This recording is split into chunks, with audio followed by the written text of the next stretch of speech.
आपका स्वागत है दोस्तों हमारे चैनल में एक नई स्टोरी के साथ। आज की कहानी का नाम है, शीर्षक है पासा पलट गया। पासा पलट गया। एक सेठ जी थे। उन्होंने अपनी सारी जिंदगी बहुत मेहनत की थी, इसलिए वो काफी धनवान थे और उनका नाम गांव के अमीर लोगों में आता था। उनका धंधा बहुत अच्छा चल रहा था। सेठ के पास संपत्ति भी अच्छी थी और उनके 4 बेटे थे। एक दिन सेठ को लगा कि अब मुझे अपने चारों बेटों के बीच अपनी संपत्ति बांट देनी चाहिए।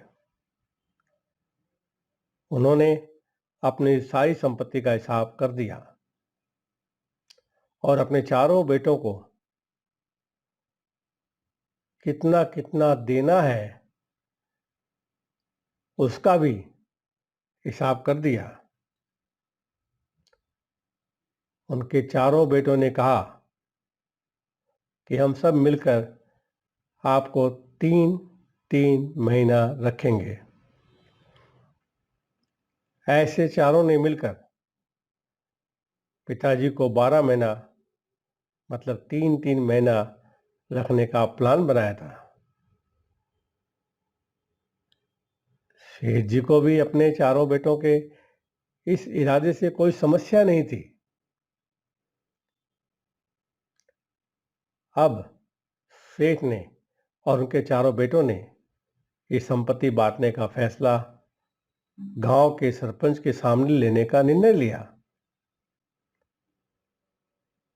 एक हफ्ते के बाद वो लोग गांव के सरपंच के सामने ये फैसला लेने वाले थे। जिस दिन सेठ जी ने ये संपत्ति का बंटवारा करने का निर्णय लिया था, तभी जो सबसे बड़ा लड़का था उसके दिमाग में ये बात आई कि एक बार ये बंटवारा हो जाने दो,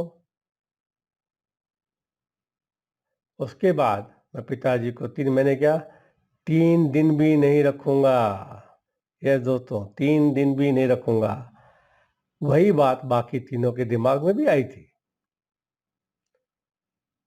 वो चारों सोच रहे थे कि एक बार संपत्ति अपनी हो जाए उसके बाद क्या करना है वो तो हमें देखना है। वो चारों इतने लालची हो गए थे कि अपने पिताजी को 3 महीने रखने के लिए भी राजी नहीं थे। जिस पिताजी ने इतनी मेहनत करके इन चारों को संभाला था, वो चारों मिलकर भी अब पिताजी को संभालने के लिए राजी नहीं थे। चारों कुछ बोले और चारों कुछ बोले इसलिए नहीं रहे थे बोल इसलिए नहीं रहे थे ताकि अगर उन्होंने पहले से ही बता दिया तो बंटवारे में उनका अपना हिस्सा नहीं मिलता। अब आखिरकार हफ्ता पूरा हो गया और वो बंटवारे का दिन आ गया। चारों बेटे और पिताजी ये फैसला लेने के लिए गांव के सरपंच के पास जाते हैं। गांव के सरपंच सेठ जी से पूछते हैं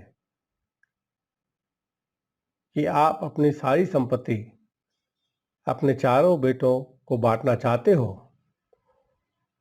और वो चारों बदले में आपको 3-3 महीना अपने घर पर रखेंगे।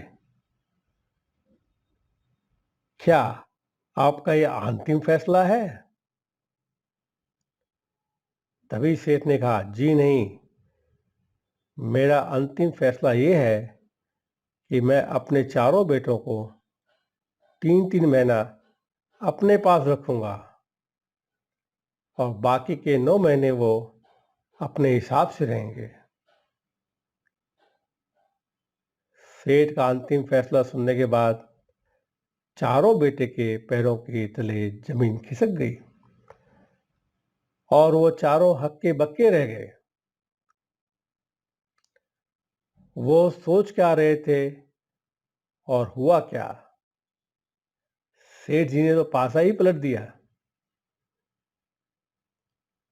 इस कहानी में जैसे सेठ ने पासा पलट गया, इसी तरह जिंदगी में भी ऐसा ही होता है।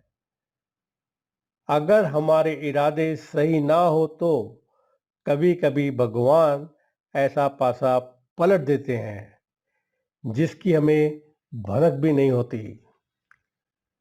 इरादे अच्छे रखने चाहिए क्योंकि ऊपर वाला सब कुछ देख रहा है। हम सभी को बेवकूफ बना सकते हैं पर भगवान को नहीं। हम सबको बेवकूफ बना सकते हैं पर याद रखिए भगवान को नहीं। तो दोस्तों, इस कहानी से आपको क्या शिक्षा मिली लिखिए कमेंट में। और कहानी अच्छी लगी लाइक कीजिए, सब्सक्राइब कीजिए, शेयर कीजिए और कमेंट कीजिए और मिलते हैं नई कहानी में कल। धन्यवाद। Thank you very much.